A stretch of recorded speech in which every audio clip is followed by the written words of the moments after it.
welcome back. So you know what? Listen, one of my most watched videos was the segment that I made, my top 3 reasons why ESPN hates Notre Dame.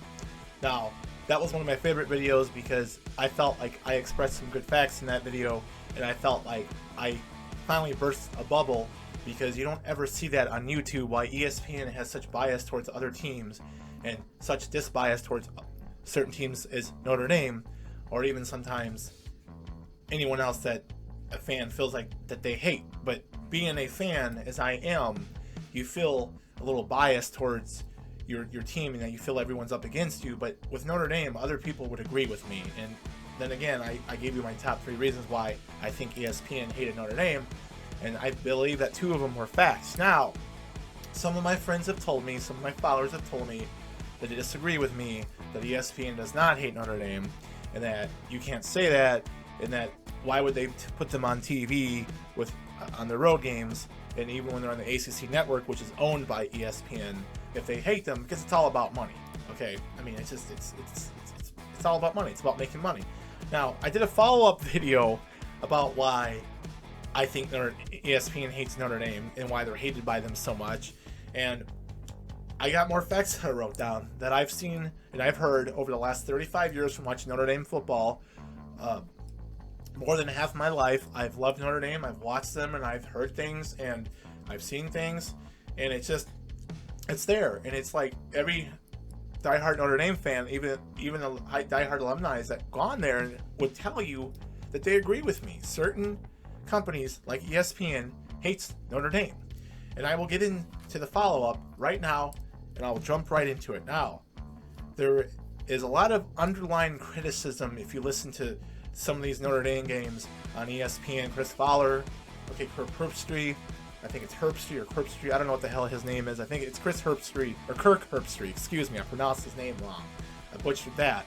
But he's made his little comments, underlying comments during Notre Dame games. Okay, Chris Fowler, sometimes he's on there with him, and sometimes Reese Davis is on there with him, depending on how big of a game it is. But Reese Davis is a little bit more fair towards Notre Dame than Chris Fowler has been, and even Kirk Herbstreit. Now, the most annoying of them all, and he's retired from ESPN/ABC, and that was Brett Musburger. Brett Musburger hated Notre Dame. He was a big-time Notre Dame hater. I actually saw him spoke at Columbia College when I went there in the late 90s, early 2000s, when he admitted that he hated Notre Dame. He made some snide comment about Notre Dame, and the whole room got quiet, and there were crickets. And the thing about Brett Musburger is that he always had to mention Ohio State, no matter what game it was, what college football game it was.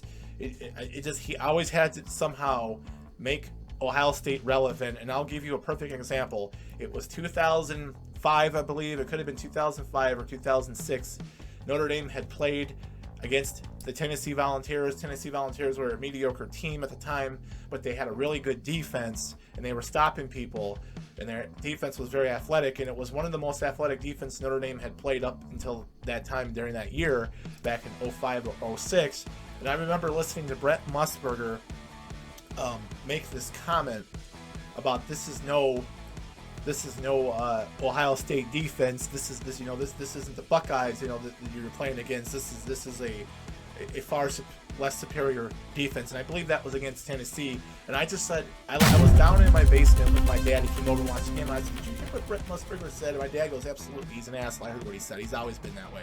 So, it just goes to show you, his little snide comments. And he even had to bring up Ohio State, and there was no relevant reason why to bring up Ohio State, because this wasn't about Ohio State. It was Notre Dame versus Tennessee. Now, I could be wrong. I think that game might have been on CBS when Notre Dame played down in Knoxville. I could be wrong. It might have been a different game, but it was around that time. I just remember Brett Musburger comparing the Buckeyes to another team's defense that was supposed to be athletic, and Brett Musburger he made his little snide comments, and and he's made them before, and I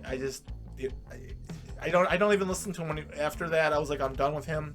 When the Notre Dame game was on, or any game that was on ABC or ESPN, I would turn down his voice and not listen to it. I would just watch the game with music playing, or if it was a Notre Dame game, I would put on the radio on my stereo and sync it in with my TV so I could hear the radio broadcast of Notre Dame and then the TV.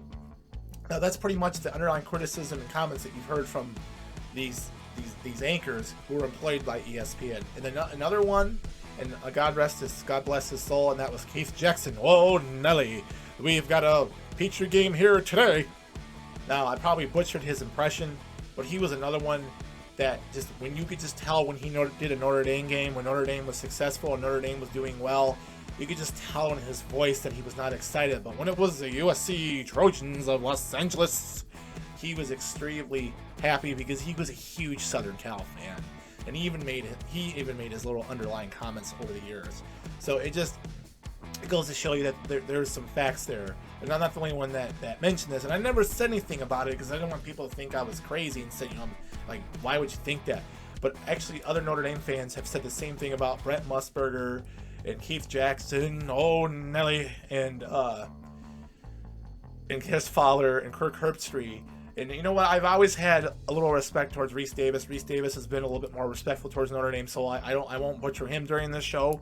Okay, so we got into that. That was a little bit of underlying criticism and some negative opinions that Notre Dame had. Now, here's another thing that you always hear about Notre Dame. This just isn't Notre Dame. This is everyone that's underneath the elite status. And I hate using that word, by the way, elite. What are the top 3 elite teams in college football right now? And I don't want to say 4 because I don't want to include Ohio State or Michigan. So they don't even belong there. Ohio State or Michigan don't belong there. The top 3 elite teams right now in college football are Alabama, Clemson, and LSU. Okay, LSU won the national championship this past year. They blew out Clemson and dominated them throughout the second half. Okay, they were a great team. Okay, that I guess you can call an elite team. I disagree with it, but there's no such thing as a perfect team, because to me elite means perfect, and there's no such thing as perfect. Every team has their flaws. They're just good at covering up and winning from their flaws by learning from them. Okay, because they've got so much talent to overlook their flaws that you don't really see, if that makes sense. Now, Alabama, we all know about Alabama. Nick Saban, he recruits well down there, but there's something about Alabama and Nick Saban I want to bring up in my little fact sheet here about Notre Dame. Now I'll get into that later. And then of course there's LSU. LSU has been relevant the last 10 or 12 years. This past year they were elite, and I hate to say that term. Now it's really hard to beat 3 of those teams. Okay, those 3 teams right there, and the only team that lost 2 games that year was Alabama. Out of those top 3 teams, Alabama lost to Auburn, and Alabama lost to LSU, the team that won the national championship, and that was a wonderful game. It was a high-scoring, back-and-forth shootout game, which is the kind of college football that I love. I'd rather see a 49-42 kind of win, or a 49-48 kind of win, instead of a 3-0 or 10-7 kind of win. The kind of games that you saw between LSU and Alabama before that. There was even a game where it was like, I think 9-6 or 7-6, and that game was boring a few years ago, like 6 years ago. LSU, their coach, I forgot his name. He has a very unique voice. I love the way he talks. He's a hell of a recruiter, hell of a coach, and I would love to play for him if I was athletic enough and big enough to play football. And plus, I'm 40 years old, so I can't play college football. But he's the kind of coach that you'd run through a wall for, and people love him, and I have a lot of respect for him. But he's a hell of a coach. Now, those are the top 3 teams in college football right now in 2020. Now, the biggest criticism and the biggest narrative is that Notre Dame cannot beat an elite team. Okay, which is bullshit, because there's no such thing as an elite team. I just want to say a great team, or the best team in the country. Okay, just please don't say elite. And teams like Michigan, teams like Iowa, teams like Purdue, other teams can barely beat any of these, even a top 15 team. Okay, Iowa's gotten lucky. I'm just making examples. Like, I don't care who LSU, Alabama, or Clemson plays up against. 90% of the time they're gonna win. Okay, so it's just not Notre Dame who can beat an elite team. Now, back in 2012, and this goes back to another reason why ESPN hates Notre Dame. I remember going into that season, there was a lot of hype that Notre Dame could have a good defense. They had a lot of seniors, they had a lot of juniors, they had returning starters. You know, they had a really good quarterback. He was proven, and the biggest criticism of Notre Dame was that they had a brutal schedule. And this was Notre Dame, some of their teams they had to play against. Okay, Michigan at home, Michigan State on the road, and then they had to go to Norman in Oklahoma. Everyone said that Notre Dame would get blown out that year. Everyone said that, all these experts at ESPN said there's no way Notre Dame's going to be able to go into Oklahoma and win that game in Norman, because I believe that Oklahoma had lost 4 or 5 games in the last 7 years. Like they only had lost 1 game a year in that time frame during that time in 2012. Then of course Notre Dame was at home against Stanford. Those were like the hardest teams. And then Southern Cal's picked to be good every year. Southern Cal had a mediocre year that year. Notre Dame ended up beating them that year. And Notre Dame eventually, as we know, got destroyed in the national championship game by Alabama 42-14. I like to forget that game. I was actually really drunk that night sitting in my man cave. And I actually almost went to bed very angry that night. As you know, big man is mad. So let's go over Notre Dame's schedule. So again, like I said, Notre Dame was going to suck. Notre Dame was going to lose 5 games. They didn't have a proven quarterback. Their offensive line was terrible. Their defense is going to give up a lot of yards. You got to play against good teams that have shootout quarterbacks that love to throw the ball, blah, blah, blah. They're not going to be able to go into Norman and beat Oklahoma. There's no way. Okay, let's talk about the 4 teams that Notre Dame beat that year. The 4 teams I just told you. Number 18, Michigan, ranked. Notre Dame beat them. And then they went into Michigan State, who, by the way, at the time was number 10 in the top 10. And I don't care what you say, Michigan State did finish 7-6 that year. They were a mediocre team, above average. But at the time Notre Dame had beat them and played them, Notre Dame went in there and beat them. They were a top 10 team. You cannot change the fact that Notre Dame had beaten a top 10 team that year. Now, another criticism that Notre Dame gets is that Notre Dame hasn't beaten a top 10 team on the road or a powerhouse or an elite. Okay, here we go again, the elite word. Notre Dame, remember what I said, went into Oklahoma and beat them handily throughout the 4th quarter. Everyone was saying before that game, oh, there's no way Notre Dame's going to be able to beat Oklahoma. Oh, Notre Dame's going to get killed. Oklahoma's only lost 3 or 4 home games in the last 6 or 7 years. There's no way Notre Dame's going to get killed. Notre Dame beat them like 30-13. Notre Dame had a really good 4th quarter. Notre Dame's defense dominated during that game. And guess what? Oklahoma was ranked number 8 in the country at that time. Okay? Notre Dame dominated them defensively and offensively, and it was one of their best offensive games during that year in 2012. Now, Notre Dame beat number 17 Stanford. Another game that Notre Dame was picked to lose, and another game that Notre Dame said, the experts said about Notre Dame, they're not going to do good, they're going to lose, or they're going to lose 4 or 5 games. That was one of the games they circled. Stanford, was another good team, but not elite, but good. Notre Dame beat them. Took a while. It was a back and forth game. It was a rough game. It was a sloppy game. It was an ugly game. But you know what? Notre Dame won. That's all that matters. A win is a win. I don't believe in winning pretty makes you a better team than if you win ugly. Okay, there's been a lot of national championship teams that have won ugly and won the national championship, and they were great. Look at the 2002 Ohio State football team. They won the national championship. They won a lot of games close and ugly, but you know what? They beat Miami that year, and they were a great team, and they won a national championship. But they won ugly. It doesn't matter. A win is a win, if that makes sense. So, that being said, like I said, the experts said, Notre Dame was going to suck. Notre Dame wasn't going to beat those teams. ESPN and all these experts, okay? All these know-it-alls, okay? Notre Dame beat those teams. Now, I remember Mike Golick. Mike Golick was a successful Notre Dame player during the early 80s and actually had a pretty good tenured career in the NFL. He actually works for ESPN, and he went to Notre Dame. I remember him throwing a fit and him throwing a tantrum, and I'm glad that he threw a tantrum on his radio show at the time called Mike and Mike. Now he's with Trey Wingo and his son, Mike Golick Jr., saying that, wait a minute. Because when Notre Dame had beat Oklahoma, they were in the top. They were in the top 5 already. They had proven themselves that they could beat a top. Excuse me for my dryer going off. They had proven that they could beat a top 8 team on the road. But the experts were saying then, some of these teams that Notre Dame played against weren't that good. Some of these teams that Notre Dame played against had a rough year. That maybe we misspoken about Notre Dame's schedule. Maybe we didn't, maybe we overlooked Notre Dame's schedule. Maybe we didn't, maybe we judged them too quickly. Stuff like that. See, there you go again. Bullshit. Couldn't give Notre Dame any criticism. Now look, I wasn't sold on Notre Dame winning the national championship that year.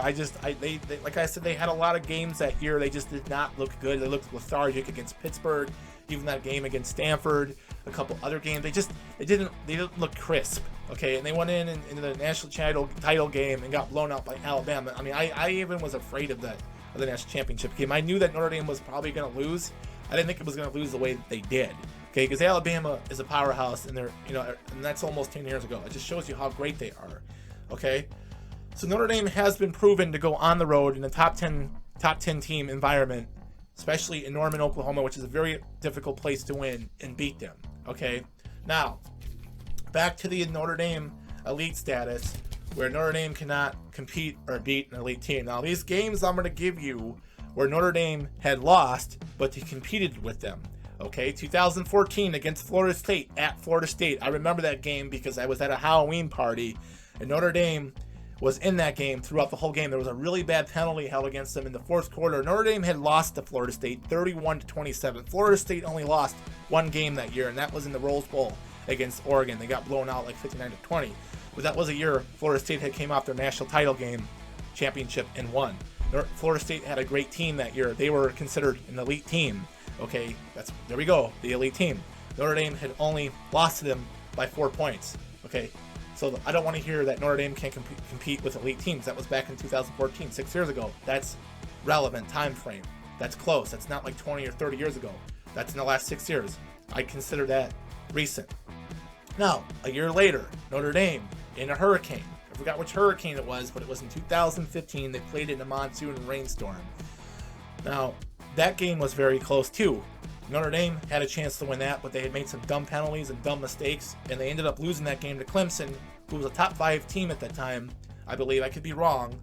They might even been a top 12 team, but Notre Dame had lost to Clemson 24-22. Death Valley, a very difficult place to lose. Again, Notre Dame competed with an elite team, technically, as they would call it. Lost by 2 points. Notre Dame had a chance to win that game. Now, you notice a trend here. Okay, they've lost these games. The biggest criticism is that they cannot compete against elite teams or beat them. Well, they've competed against them because so far, the 2 games I've given you, they've lost by a combined of 6 points, okay, which is a touchdown without the extra point. Now, let's go to 2017. Notre Dame lost to Georgia at home. Now, remember, 2017 was a good year for Notre Dame, and so was 2018. Like the last 3 years, Notre Dame has been really good, really productive. They've had a couple slip-ups, okay? Now, 2017, they finished that year 10-3. They had a bad loss against Clemson, okay? In 2017, that was a big hype for that game, was Georgia, who ended up losing, Notre Dame losing to Georgia 20-19, and that was with a above-average quarterback, Brandon Wimbush, who I liked a lot. And Notre Dame was in that game because of their defense. Notre Dame had a really good defense in 2017, earlier in the year. And Notre Dame did compete with an elite team, Georgia, who eventually lost in the national title game that year to, Alabama. So again, Notre Dame able to compete with an elite team, which proves the narrative wrong. They can't beat them, but they can compete with them, which they're wrong about that narrative. And then 2019, 2 years later, this past year, Notre Dame had a chance again in Georgia, who at the time was in the top, I think it was like number 3 or number 2. Notre Dame had a chance to beat them, but ended up having a costly interception, and Notre Dame made a few mistakes. Notre Dame actually had an ugly game that year. They were penalized. I think they had like 6 or 7 false start penalties during that game. So, excuse me while I drink some water here. Gotta clear my throat. So Notre Dame once again lost to an elite so-called team, but Notre Dame was able to compete with them. So that was, he must have the coronavirus, stay away from him. Yeah, exactly. Notre Dame, again, was able to compete with a powerhouse, Georgia, and Georgia ended up losing a couple more games after that. I think they went 10-3. Georgia hadn't been the same since the 2017 team. So again, there you go again. Notre Dame was able to compete with these elite teams, but they lost, and that's pretty much it. So that's my facts right there, that when people say that Notre Dame can't be an elite team, well, they can compete with them, and Notre Dame will be an elite team eventually. Everything doesn't last forever, okay? And like I said in one of my videos, the video I told you about before, 3 reasons why ESPN hates Notre Dame. Notre Dame is not what it used to be. They've gotten better. Brian Kelly recruits really well. Just some coaching mistakes that Brian Kelly has made that's made me scratch my head, but you know what? I'm not a coach. I'm just sitting here in my basement giving you my opinion. So there we go. That's pretty much it for today. And also one more thing I wanted to tell you guys, I'm going to have a Notre Dame post-game show during the college football season called Honest About the Irish, or I'm verbally, oh my God, he must have the coronavirus. I'm going to give my honest opinion about the Notre Dame. I'm not going to sugarcoat it. If Notre Dame sucks that year, I'm going to explode. And if they're good during that game, if we even have a season, I will be happy. Like I said earlier in my intro video, my very first video about my page. But it's going to be called Honest About the Irish, and that'll probably start up in the fall or whenever we have the college football season. So I want to thank everyone for tuning in today and watching my show. And remember to like and subscribe, and please spread the word about my page. I'd really appreciate it. And just remember, next time you hear some arrogant asshole who probably went to the University of Michigan, who's no different than Notre Dame. And by the way, when was the last time Michigan beat an elite team? Look that up. I don't think they've beaten a top 10 team in the last 15 years on the road. So we don't ever talk about that. It's always about Notre Dame because, you know, and that's another thing. Michigan's always picked to be in the top 8 every year, and they end up losing 3 or 4 games. So Michigan's another team that should be in the same category as Notre Dame. But ESPN doesn't look at it that way because for some reason they love Michigan. I don't get it. Because Michigan has not beaten Ohio State like in 6 years or something like that. Ohio State's beaten the shit out of them the last 2 years in a row. And that great defense that Michigan's had gave up 64 points against Ohio State 2 years ago. So Michigan sucks. They're overrated. But this isn't about Michigan. I don't even want to waste my breath on them. It's a beautiful state, but just a sucky football program. And their fans are annoying, and I can't stand them. You know, I'd rather get all my teeth pulled out than go to Michigan Stadium, which is a dump, by the way. I've seen it. I mean, it's literally a hole in the ground. I could go in my backyard and dig a hole and put 10 people in there and play a football game. So that, you know, it's a complete dump. So anyways, enough about that. Thank you for watching my video. Please like and subscribe. I know my camera was going in and out. It sucks. Like I said before, I'm going to get a much better camera. But just remember, when you hear these bullshit narratives that Notre Dame can't compete against elite teams, they have no speed, I just gave you some proof that Notre Dame can, and eventually they will beat an elite team, and you will probably hear my excitement on this page when it happens. Hopefully it'll be this year when Notre Dame plays Clemson at home.